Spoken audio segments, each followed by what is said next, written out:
Welcome to Shukla ID point. आप सभी का स्वागत है आपके अपने YouTube channel Shukla ID point में। मैं शिवम शुक्ला आप सभी दोस्तों का हार्दिक स्वागत करता हूं। दोस्तों, आज की वीडियो में हम बात करेंगे शिक्षा मनोविज्ञान की परिभाषा और शिक्षा मनोविज्ञान का क्षेत्र यानी scope of educational psychology and definitions of educational psychology.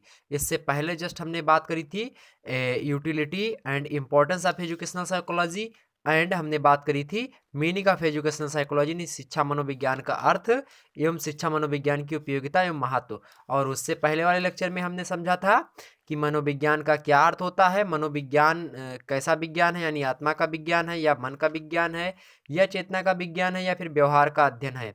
ठीक, इन सभी बातों पर हमने उसकी विकास यात्रा पर चर्चा करी थी और मनोविज्ञान की परिभाषा देखा था, मनोविज्ञान का क्षेत्र देखा था। दूसरी वीडियो में हमने शिक्षा मनोविज्ञान का अर्थ देखा और शिक्षा मनोविज्ञान की उपयोगिता एवं महत्व देखा। आज के वीडियो में हम देखेंगे शिक्षा मनोविज्ञान की परिभाषा और शिक्षा मनोविज्ञान का क्षेत्र। ठीक, तो ये सारे टॉपिक एक दूसरे से क्या है, लिंक्ड हैं यानी अटैच हैं यानी जुड़े हुए हैं।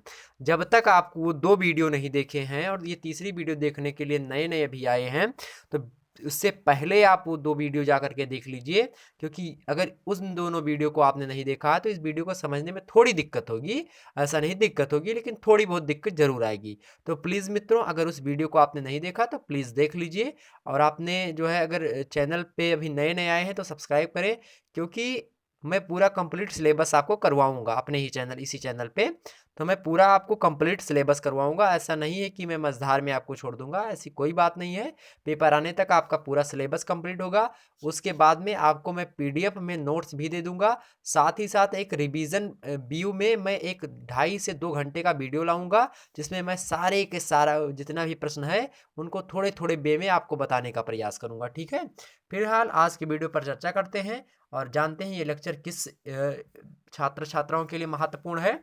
तो ये लेक्चर जो है बीए द्वितीय वर्ष के छात्र एवं छात्राओं के लिए महत्वपूर्ण है, जो शिक्षा शास्त्र ले रखे हैं और पेपर 1 से रिलेटेड ये टॉपिक होता है। दूसरे पेपर में हम बात करेंगे, ठीक है, विचारधाराओं के बारे में, जैसा कि हमने बताया था। और जो है हमने बताया भी है बहुत बार आप लोगों को कि दूसरे पेपर में शिक्षा में विचारधारा एवं उनका प्रयोग कैसे करते हैं उसके बारे में चर्चा की गई है। ठीक है, चलिए मित्रों, आज बात करते हैं हम शिक्षा मनोविज्ञान की परिभाषा एवं उसका क्षेत्र। ठीक, लेक्चर 3 है ये। पीडीएफ आपको मिलेगा लेकिन थोड़े समय के बाद में मिलेगा। ठीक है, आप हमारे साथ बने रहिएगा तब तक। चलिए देख लेते हैं। यहाँ पे देखिए, शिक्षा मनोविज्ञान की परिभाषा यानी डेफिनिशंस ऑफ एजुकेशनल साइकोलॉजी। मैं डेफिनेशंस क्यों बोल रहा हूँ, क्योंकि 2 3 4 व्यक्तियों के अनुसार परिभाषाएं मैं दूंगा। हालांकि डेफिनेशंस जैसा शब्द नहीं होता, लेकिन मुंह से निकल जाता है। ठीक है, क्योंकि बहुत सारे जो है मैं आपको परिभाषा भी बहुत सारे व्यक्तियों के अनुसार बताऊंगा, जैसे स्किनर हो गए, क्रो एंड क्रो, प्रो ट्रो के मतलब प्रोफेसर ट्रो के अनुसार। ठीक, चलिए देख लेते हैं शिक्षा मनोविज्ञान की परिभाषा। तो मित्रों, शिक्षा मनोविज्ञान की परिभाषा मनोवैज्ञानिकों तथा शिक्षाविदों ने विभिन्न प्रकार से की है, जिनमें से कुछ परिभाषाएं इस प्रकार प्रस्तुत की जा रही हैं आपके सामने, वो देखिए आप। स्किनर महोदय के अनुसार देखते हैं हम। स्किनर महोदय ने कहा शिक्षा मनोविज्ञान की परिभाषा देते हुए कि शिक्षा मनोविज्ञान के अंतर्गत शिक्षा से संबंधित संपूर्ण व्यवहार और व्यक्तित्व आ जाता है। तो शिक्षा मनोविज्ञान के अंतर्गत क्या होता है, शिक्षा से संबंधित जितना भी व्यवहार होता है, यानी शिक्षा से संबंधित कोई भी व्यवहार हो, कोई भी बिहेवियर हो जो एक एजुकेशनल से रिलेट रखता हो यानी रिलेशन रखता हो, तो संबंधित यानी शिक्षा से संबंधित संपूर्ण व्यवहार और संपूर्ण व्यक्तित्व यानी पर्सनालिटी, सारी की सारी चीजें आ जाती हैं किसके अंतर्गत, शिक्षा मनोविज्ञान के अंतर्गत। किसी व्यक्ति की कितनी शिक्षा ग्रहण की है उसने और उसका क्या व्यवहार है और उसका व्यक्तित्व कैसा है, तो शिक्षा से संबंधित जो व्यवहार है उसका और जो व्यक्तित्व है, ये डिफाइन करता है कि शिक्षा मनोविज्ञान किस प्रकार से होगा। ठीक है, तो शिक्षा मनोविज्ञान की परिभाषा किस पर डिपेंड है, शिक्षा से संबंधित व्यवहार और व्यक्तित्व पर। ठीक, व्यवहार मतलब होता है बिहेवियर और व्यक्तित्व मतलब होता है पर्सनालिटी। क्या होता है, पर्सनालिटी। तो व्यक्ति की पर्सनालिटी कैसी होती है शिक्षा ग्रहण करने के बाद में और उसका व्यवहार कैसे होता है, इस बात का अध्ययन करवाता है शिक्षा मनोविज्ञान। ठीक, किसके अनुसार, स्किनर महोदय के अनुसार। ठीक, समझ में आया। चलिए, समझ में आया मित्रों तो प्लीज लाइक करिए फटाफट वीडियो को। ठीक है, आपकी एक लाइक हमें दूसरे वीडियो बनाने के लिए प्रेरित करती है। ठीक, चलिए अगला देखते हैं, क्रो एंड क्रो। बड़े ही महत्वपूर्ण है और ये परिभाषा आप रट लीजिए इनकी, क्योंकि क्रो एंड क्रो बड़े ही फेमस जो है मनोवैज्ञानिक भी हैं और शिक्षाविद भी हैं। तो क्रो एंड क्रो के अनुसार देख लेते हैं कि इन्होंने किन शब्दों में परिभाषित किया है शिक्षा मनोविज्ञान को। देखें, इन्होंने कहा कि शिक्षा मनोविज्ञान व्यक्ति के जन्म से लेकर के वृद्धा अवस्था तक के सीखने का अनुभव, मतलब सीखने के अनुभवों का क्या है, वर्णन एवं व्याख्या करता है।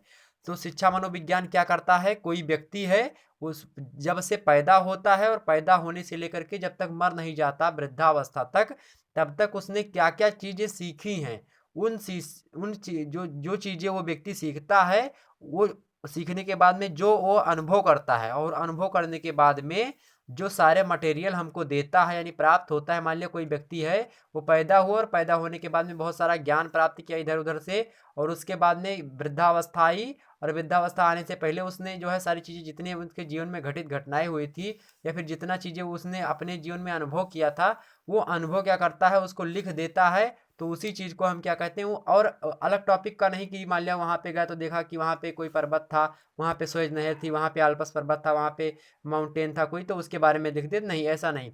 वो जो जीवन में अनुभव उसको मिला शिक्षा के क्षेत्र में और उसको मनोदशाओं के क्षेत्र में, उसको या उसका वर्णन करता है, उसका अनुभव बताता है, तो वही चीज़ें क्या होती हैं, मनोविज्ञान के अंतर्गत आती हैं। तो क्रो एंड क्रो महोदय कहते हैं कि शिक्षा मनोविज्ञान वही होता है जो कोई व्यक्ति जन्म से लेकर के वृद्धावस्था तक सीखता है और उसका अनुभव करके हमको बताता है। ठीक, तो वही चीज़ शिक्षा मनोविज्ञान में होती है।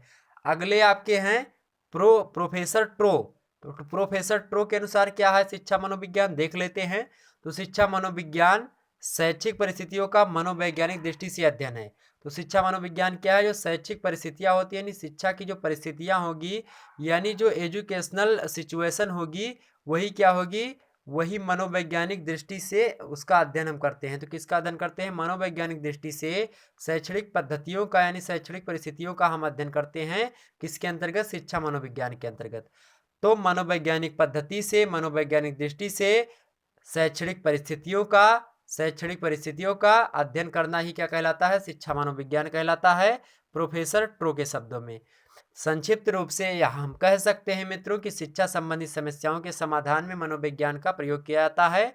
जब शिक्षा संबंधी समस्याओं में, जब कोई शिक्षा संबंधी क्या होती है, समस्या उत्पन्न होती है, और उन समस्याओं का जब समाधान हमको करना होता है, तो हम उनमें मनोविज्ञान का सहारा लेते हैं। और जब इस प्रकार हम उसका सहारा लेते हैं, तो इसी प्रकार सहारा लेने की प्रक्रिया, और क्यों सहारा लेते हैं, ये किससे किससे लेते हैं हम सहारा, क्यों सहारा लेते हैं, जिससे हम सहारा लेते हैं वही होता है शिक्षा मनोविज्ञान। यानी मनोविज्ञान और शिक्षा शास्त्र दोनों, मतलब शिक्षा शास्त्र दोनों का क्या है, शिक्षा शास्त्र और मनोविज्ञान का काम्बो क्या होता है, शिक्षा मनोविज्ञान। ठीक, यानी दोनों का समन्वयात्मक रूप से मिश्रण। अब बात कर लेते हैं शिक्षा मनोविज्ञान का क्षेत्र कितना बड़ा है। ठीक, तो स्कोप ऑफ एजुकेशनल साइकोलॉजी, कभी कभी एग्जाम में पूछ लेता है कि शिक्षा मनोविज्ञान को परिभाषित करते हुए शिक्षा में उसके क्षेत्र की व्याख्या करिए। ठीक, यह भी प्रश्न आपसे पूछ सकता है कि शिक्षा मनोविज्ञान मनोवैज्ञानिक सिद्धांतों का शिक्षा के क्षेत्र में प्रयोग कैसा है, उसको बताइए आप। ठीक, तो आप अगर इनमें से कोई भी प्रश्न पूछा आता है, यानी उसके क्षेत्र से लेकर के और उसकी परिभाषा को लेकर के, तो आप बड़े आसानी से इसको लिख सकते हैं। ठीक, चलिए, शिक्षा मनोविज्ञान के अंतर्गत जिन विषयों का अध्ययन किया जाता है वही शिक्षा मनोविज्ञान का क्षेत्र कहलाता है। क्रो एंड क्रो ने इस संबंध में लिखा है कि शिक्षा मनोविज्ञान की विषय सामग्री का संबंध सीखने को प्रभावित करने वाली दशाओं से होता है। जो सीखने की प्रक्रिया जो होती है उसको क्या कहते हैं, हम अधिगम कहते हैं। सीखने की प्रक्रिया को हम अधिगम कहते हैं। तो शिक्षा मनोविज्ञान की विषय सामग्री का संबंध सीखने को प्रभावित करने वाली दशाओं से होता है। शिक्षा मनोविज्ञान में निम्नलिखित विषयों का अध्ययन किया जाता है, आइए देखते हैं कौन कौन से। पहला, बालक के वंशानुक्रमण कर्मण एवं वातावरण का अध्ययन। तो बालक का वंशानुक्रमण यानी वो किस फैमिली से बिलोंग करता है, उसका वंश कैसा है, वो वंशानुक्रमण होता है। और वातावरण यानी उसको इन्वायरमेंट कैसा मिला। मान लिया अगर कानपुर में पैदा हुआ तो उसको पढ़ाई वाले क्षेत्र में पैदा हुआ, या फिर दिल्ली मुखर्जी नगर में पैदा होगा तो पढ़ाई वाले क्षेत्र में काकादेव में पैदा हुआ। ठीक, या फिर आप जो है राजस्थान कोटा में पैदा हुआ तो उसको माहौल, वो वातावरण मिल गया उसको पढ़ाई लायक। ठीक, मान लिया कहीं पे गांव वगैरह में पैदा हुआ जहाँ पे स्कूल भी नहीं है, पढ़ाई के लिए सुविधा उपलब्ध नहीं है, तो उसका जो है उसका विकास कम होगा, उसके ज्ञान में वृद्धि कम होगी। ठीक है, हालांकि अब जो है डेवलप धीरे धीरे हो रहा है सारी व्यवस्थाएं, तो वो उसका अध्ययन क्या करता है कि बालक का वंशानुक्रम यानी वंश कैसा है और वहाँ का वातावरण कैसा है, इसका अध्ययन किसके अंतर्गत किया जाता है, शिक्षा मनोविज्ञान के अंतर्गत। दूसरा देखते हैं, दूसरा बालक की रुचि एवं अभिरुचि, यानी बालक की रुचि कैसी है उसमें और अभिरुचि कैसी है, ठीक है, एटीट्यूड और एप्टीट्यूड ये कैसा है उनके उस क्षेत्र में, ठीक है। तो उसमें एटीट्यूड और एप्टीट्यूड उसका बालक का कैसा है, वो भी अध्ययन किसके अंतर्गत हम करते हैं, तो शिक्षा मनोविज्ञान के अंतर्गत। तीसरा हम अध्ययन करते हैं बालक की मूल प्रवृत्तियों का अध्ययन, किसी बालक के अंतर्गत क्या क्या प्रवृत्ति होती है, ठीक है, क्या क्या विशेषताएं किसी बालक की होती हैं, क्या क्या कमियां होती हैं, क्या क्या जो है उपयोगिता होती है किसी बालक की समाज के लिए, इन सभी चीज़ों का अध्ययन हम किसके अंतर्गत करते हैं, शिक्षा मनोविज्ञान के अंतर्गत करते हैं।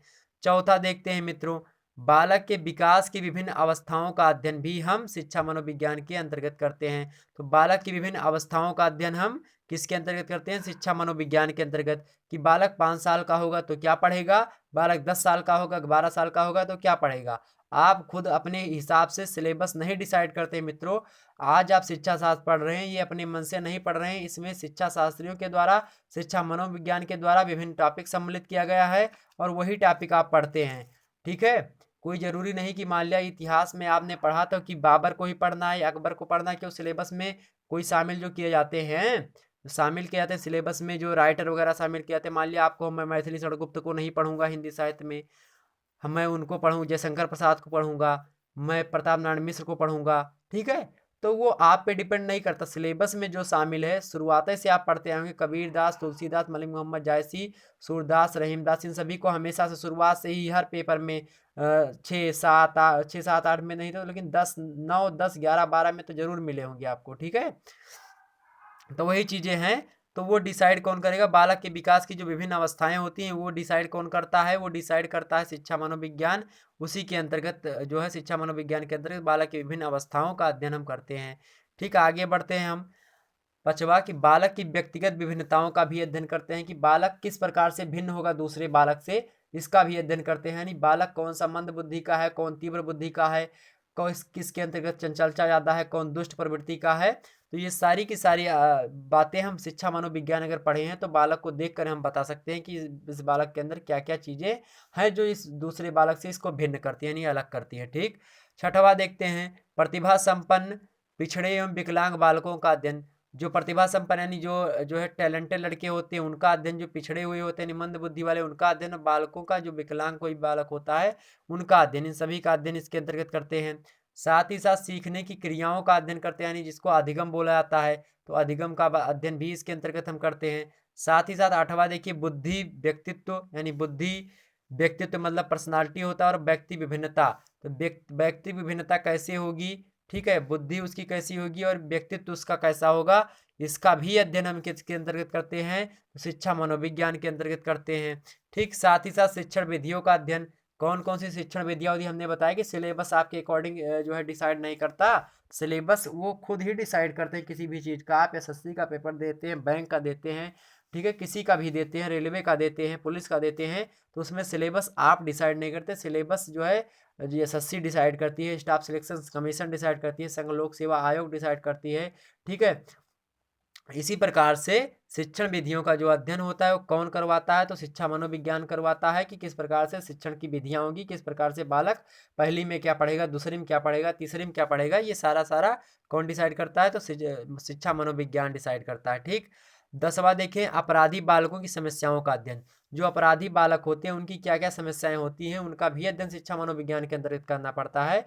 एक बात आपको अभी हमने शायद नहीं पढ़ाई होगी, बीए सेकंड ईयर का जो फर्स्ट पेपर होता है समाज शास्त्र का, उसमें आपको बाल अपराध, श्वेत वसन अपराध और अपराध, ये 3 जो है चीज़ें होती हैं, इनको हमने अभी नहीं पढ़ा है। इस पर मैं वीडियो मतलब बनाऊंगा जल्दी, क्योंकि मुश्किल से आपके जो है 5 से 6 लेक्चर और बचे होंगे, बाकी पूरा सिलेबस सोशियोलॉजी का कंप्लीट ही है, समाजशास्त्र का बीए सेकंड ईयर से संबंधित। ठीक है, उसको आपने नहीं देखा तो देख लीजिए। जियोग्राफी का भी चल रहा है लेक्चर, ठीक, उसको भी आप लोग देख लीजिए। अगर जियोग्राफी लिए हैं, शिक्षा शास्त्र लिए हैं तो देखिए, हिंदी साहित्य लिए हैं तो बीए करिकुलर यूट्यूब चैनल पे चले जाइए। ठीक है, चलें 11वां देखिए अनुशासन संबंधी समस्याओं का अध्ययन। ठीक, तो अनुशासन संबंधी व्यवस्था समस्याओं का अध्ययन, यानी कैसे अनुशासन होंगे, अगर अनुशासन में किसी प्रकार की समस्या आती है तो उसका भी अध्ययन किसके अंतर्गत हम करते हैं, शिक्षा मनोविज्ञान के अंतर्गत करते हैं।